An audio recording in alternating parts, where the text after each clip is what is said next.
You know, it's been a while since I cracked open something strange and poured some good old weirdo juice on my brain, so why don't we check out the new spooky wacky game in town, Subway Midnight. It's this surreal little indie horror game by Bubby Darkstar, which is a user-ass name if I've ever heard one. It follows this little girl who gets lost on a haunted subway train, where she experiences all sorts of hellish and bizarre situations, each one tying into one of several ghost kids that you get to meet along the way. I had a number of people tell me about this game. Back when it first came out in October, I got a lot of emails about it, and it really did look like something I'd really love. You know, I love a good mixture of cute art styles and weird, effective horror, you know, especially when done in really different and interesting ways. Maybe when a game's like more interested in just making you feel a certain way than it is giving you something understandable to engage with, you know. But I kind of forgot about it for a couple of months, but I did recently just buy it, and I thought, hey, it would make for a cool short little video, so yeah, why don't we check it out already? Good opportunity to warn against any photosensitivity. There will be flashing lights in this video, just a warning. Why are the logos so intimidating? The sound of the railroad tracks clacking against the wheels slowly fades in, and we arrive at our scene. A little girl was taking the train somewhere, but before long, we start to hear sounds and see spirits. Hey. And man, right away, the ambience is fan-freaking-tastic here. Like, the erratic light from the outdoors spilling through the windows, and the fluorescent bulbs buzzing as you walk by them, and the soothing melody of the train in motion.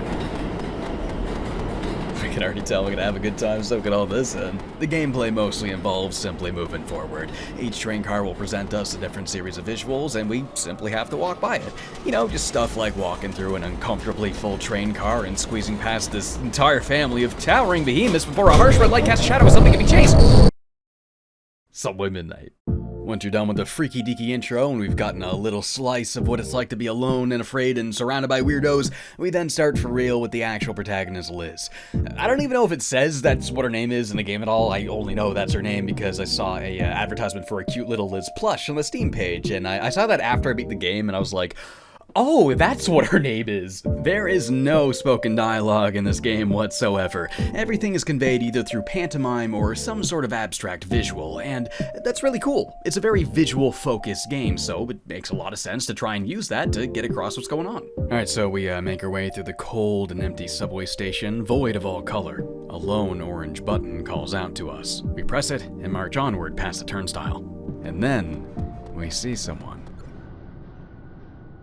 After an awkward greeting, we're saved by the bell. The train arrives and we escape indoors. Whoever that is, we definitely don't want anything to do with them. From here on out, the goal of the game is more or less to escape the monster chasing you. You'll make your way to the front of the train, one train car at a time, as you desperately pray for it to make another stop so we can leave. So each room is usually going to be either one of two things. It might be a simple environment you've just got to walk through, maybe with a scare or some sort of scripted sequence, or maybe just an NPC to creep you out. Or it could be a room with some sort of puzzle to solve. This will usually involve finding a piece of the environment you're able to interact with, or perhaps by picking something up and placing it somewhere else. Some of these rooms feel straight out of a haunted PS1 game, dude. I mean, here I entered to my own faceless reflection staring back at me. Feelings of dread inspired by that childhood realization that Luigi's reflection is another physical entity that can in fact enter the real world began to trickle out of the deeper recesses of my brain. Subway Midnight. Making contact with any chasers will have you restart the room, so make sure you don't bump into anything that'll kill you. Now there's a sound I've heard 1,000 times. And that's pretty much it. You just move the character, a single button interacts with stuff on the occasion you have to, and you just kind of walk through each scenario and watch the spooks unfold. It's more of an audio-visual experience than anything. And likewise, it is something that is best enjoyed blind. So hey, if I've already sold you on the game and you want to check it out for yourself, what are you doing? Turn the video off and go check it out. Have that experience. But for those who want to keep watching, I am going to spoil many of the game's scares, particularly all of the jump scares, because I want to talk about them and critique them all, but any major ending stuff, I will have a spoiler section that you can skip. So, after we walk around for a little bit, we soon start to realize a lot of kids went missing on this train, leaving behind their sad and lost spirits. Luckily though, instead of being hostile about it, they're kind of just a bunch of goofballs. Each chapter of the game will revolve around one of these ghost kids, and the aesthetics will then follow suit. For example, the Pirate Girl's train cards have us running from a shark and trotting through hallways of beached fish. The Artist Girl has the environment transforming into a painting with these thick brushstrokes crafting the environment before us as a solid fill coats the entire screen. God, these areas look so freaking cool. I also really love the sequence with the Computer Girl where you enter a bunch of codes into this big weird alien terminal and a brilliant display of overwhelming color blasts out of the spaceship and we enter and...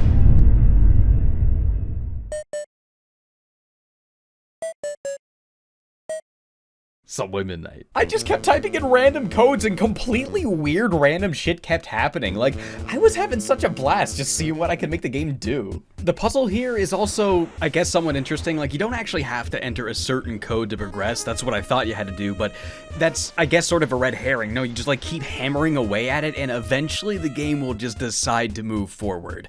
Sometimes the answer is persistence and not logic.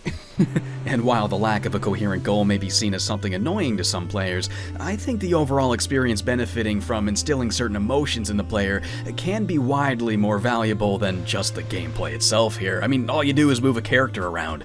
It's not the sum of the parts we're here for. So I didn't get to feel like I knew what was going on here because that was part of the experience, and I thought that was pretty cool. You know, it managed to make the sequence feel so much more alien than it would have. Now, the most terrifying chapter in the game by far is Colin's game. You sit down on the couch beside Colin and, hey, what are you playing? Oh, you're playing this? This what you... Oh, no, I'm playing this. I have to play this. So this is both my favorite and my least favorite part of the game because, well, on one hand, it's amazing looking. Like, look at this. The gigantic pixels displacing most identifiable detail, hazing everything into a blur of confusion, and the creepy, stylized, low poly graphics, and the delicious wash of a bit-crushed thunderstorm roaring on the other side of the paper-thin polygonal walls that barely muffle it into a cozy, chilling ambience.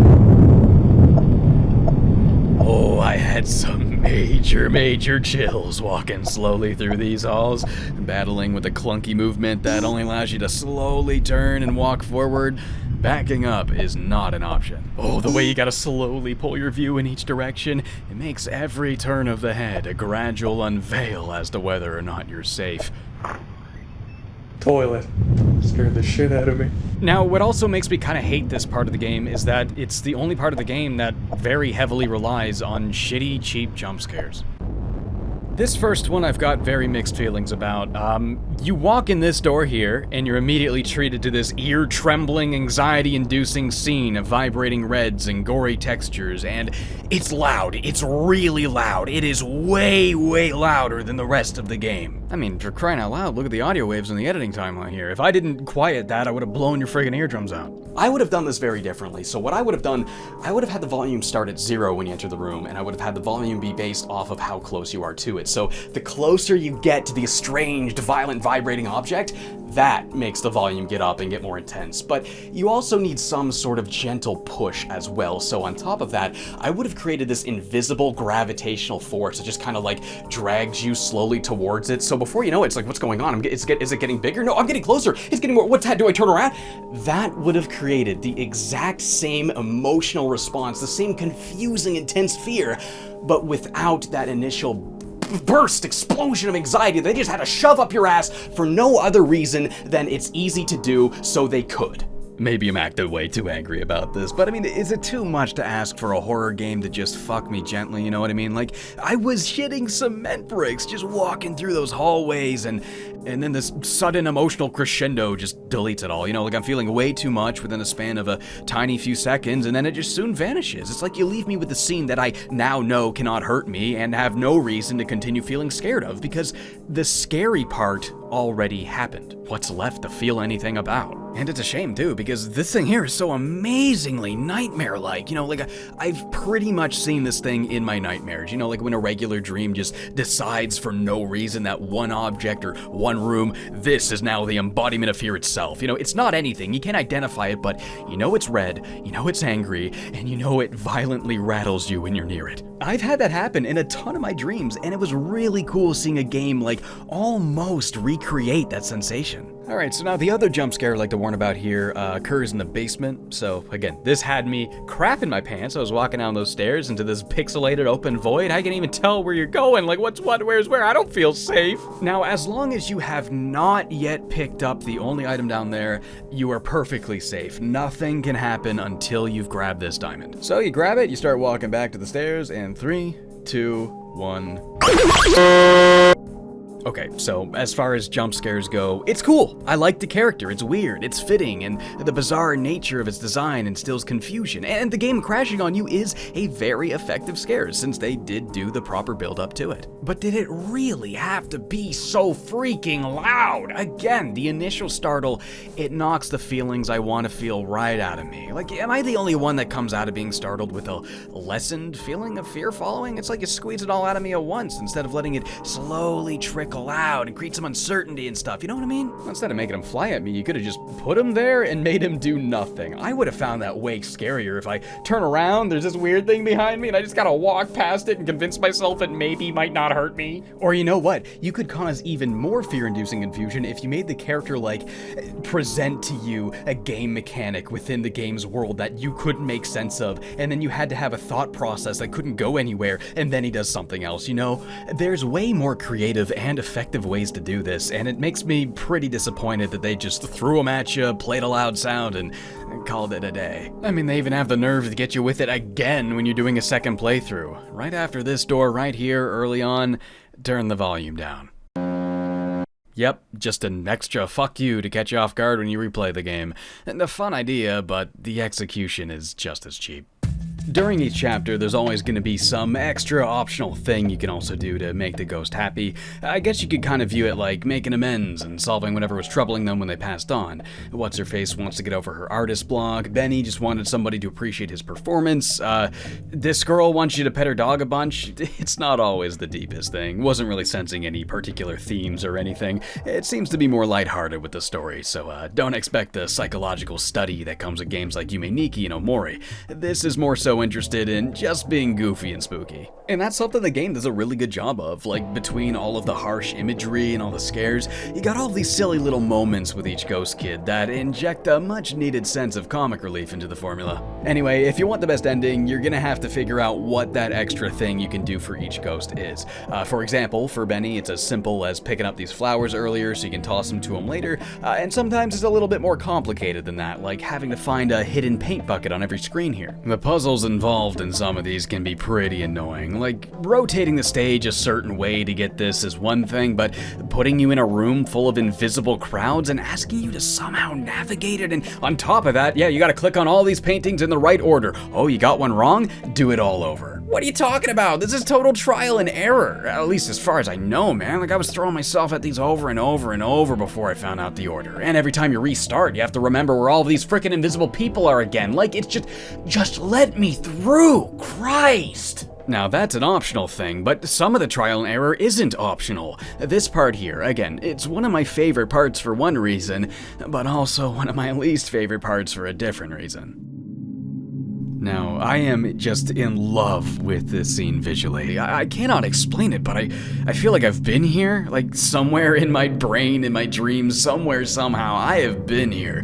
The isometric angle, the nonsensical gooey shape that has an inexplicably threatening aura as you're trapped in this hazy, untextured vista. But getting through it is just a guessing game. The cube's not hard to avoid, so the only real gameplay is just going through random doors over and over and over and over and over and over and over. But perhaps one of the most annoying things in this game revolves around the 3 endings, so skip here to avoid any spoilers if you just want to see that yourself, but I do want to talk about them real quick because they're pretty cool endings, and there's also a bit to criticize there too. Okay, so if you simply go through the game and you don't get everything, you'll get this insultingly bad ending. You get all the way there and you find the girl from the opening, and we're locked at this door. The monster, who turns out to be a sweet but creepy hobo lady, she grabs ya! And that's it. The whole playthrough built up to just that. A screen that says, hey, you didn't do it right. Could have at least have been an ending. So you know how to get the good ending. I said it before. You gotta complete the hidden tasks for every ghost in the game. But the weird thing is, you actually can't do that on your first playthrough for no reason at all. You cannot save the twins on the first go. The letter you need to give to the girl, you don't get it until way after you need to give it to her. I don't know. I think it really cheapens the idea of, oh, there is something you didn't find if you literally could not have even found it. Well, at least the game does have the decency to not make you replay any scenarios you've already completed. My second playthrough was only about half as long. I had to frickin' redo this puzzle all over again though, because apparently I missed a single paint bucket. Yeah, this one right here. Don't miss this one. I don't want you to suffer like I did. If you get all that done, the good ending has us getting off the train, and all the ghosts we met along the way then save us from the lady. Benny lets you out, gives you a thumbs up, and we're done. We survived. Now there's one more super duper secret ending that's pretty cleverly tucked away. You get it by starting up the game when your PC's clock is set to 12 a.m. I guess we're riding the subway at midnight. Ha ha ha ha. Oh, now that's pretty different now, isn't it? Huh? Okay, so this is going to be an alternate playthrough of the game where every couple of rooms is now going to be black and white. So when you see a black and white room, you'll have to search it for a secret object that you can now interact with. As long as you don't miss anything, which isn't that hard, it's pretty obvious what to do in each room. You'll be treated to these brand new scenes where this mysterious spirit prevents a lady from claiming any of the victims to begin with. It then turns out that this new ghost is actually the lady's dead daughter. I guess she really lost it after losing her child and began kidnapping kids off this train as some bizarre coping mechanism. It's kind of grim, but we do end on a high note. We walk a lady out of the station, we see that all the kids are safe, reunited with their parents, and we move on, waving goodbye to her daughter's ghost and making peace. It's a really nice little extra ending here. I love that it explores the main villain in a really fun way, and it also gives us the best scenario where every kid gets to make it out alive. Subway Midnight is a really interesting experience. I kinda hate how frustrating the actual gameplay can be sometimes, because overall it is a really freaking cool thing. They use a lot of different visual techniques to convey information and feelings, like altering the aspect ratio to convey when something's a flashback, or really hammering through a depth of field shift to heighten those feelings of anxiety. It's pretty easy to tell just how much work went into how this thing looks and unfolds, but it is a little bit held back by some frustrating trial and error that wastes a lot of your time. When it is used deliberately to cause confusion, it can be quite effective. But when you're walking through this conveyor belt sequence for the 5th frickin' time because the first 4 times you took a pathway that you had no way to tell was the wrong way until you died, well, then you start to test my patience. Don't get me wrong though, I do think this game is totally worth experiencing. You know, the set pieces are incredible and surreal, the characters are a joy to watch, and a lot of the horror is quite effective. But unfortunately, I can only really recommend it to people that are completely willing to be patient with all the game's shortcomings. So if you like linear horror experiences with a dash of cuteness, maybe stuff like Little Nightmares or Yomawari, or of course if you're into those RPG Maker horror games, Subway Midnight is more than worth checking out. It's just on PC at the moment, which is why the video here was full of screen tearing. Sorry about that, I'm stupid at computers, didn't know how to fix it, but I would love to see it come to other platforms as well. It's a really cool thing, so it'd be great to see it end up in front of more people. I think it'd be a perfect fit for the PSP. Oh, and also, if you would like to check out this game, but you really don't like loud jump scares, the 3 I warned about earlier are the only ones you'll have to worry about. So as long as you're prepared for those 3, just crank the volume down before they come up and you'll be fine. Doesn't really have the most replay value though, so once you get the 3 endings, you might be kinda done with it, but that's not a reason not to get it though. Like, it is something that's really gonna stick with me. I'm really glad I played it, and you know, I could even see myself putting it in front of some friends and seeing how they react to it. Right now it's $10 on Steam, which I thought was a perfectly fine price for it. It's cheaper than KFC, and it's certainly a better experience than KFC, but I can see people wanting to maybe wishlist it and wait for a sale just because it's not really a super duper long game. But the 2 major things for me, I just wish they replaced the jumps with something a little bit smarter, and wish you wasted your time a little bit less. Good game though. Hey, how you doing? I'm the Slate host, Billy Bagongo, and I'm here to tell you all about the brand new thing in town. It's called the Nitro Rad Slate. You hear what I'm talking about? You know, you click on this thing and I don't really have a joke, I just kind of started doing a voice into the microphone. I should probably, plug my shit, but I don't give a shit. Oops.